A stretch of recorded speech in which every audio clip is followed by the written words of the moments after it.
October 4th, 1957, the sound that terrified America. A Soviet satellite no bigger than a beach ball was circling the Earth every 96 minutes. And the United States? We weren't even close. This is the story of how one moment of panic created the most ambitious organization in human history. NASA was born.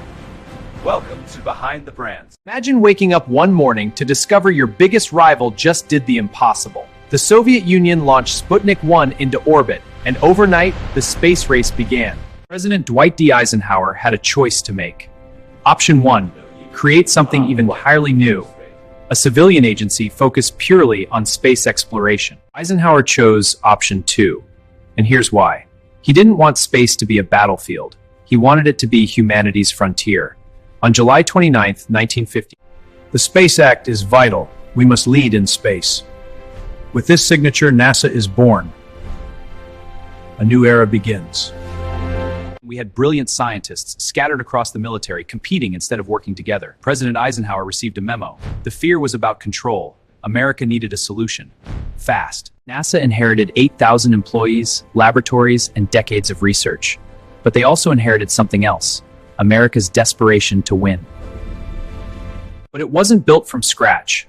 NASA absorbed NACA, the National Advisory Committee for Aeronautics, an organization that had been researching flight since 1915. The pressure was enormous. Meanwhile, the Soviets were dominating. In 1961, Yuri Gagarin became the first human in space. America was still playing catch-up. NASA's first challenge? Don't blow up. Seriously. Between 1958 and 1961, NASA launched dozens of rockets. Many exploded. Some made it to space for a few seconds before falling back to Earth. On May 5, 1961, Alan Shepard became the first American in space. His flight lasted just 15 minutes. But it was enough. What a beautiful view. NASA's first major program was Project Mercury. The goal? Put an American in space and bring them back alive. 15 American in space. But it was enough. I believe that this nation should commit itself to achieving the goal, before this decade is out, of landing a man on the moon and returning him safely to Earth.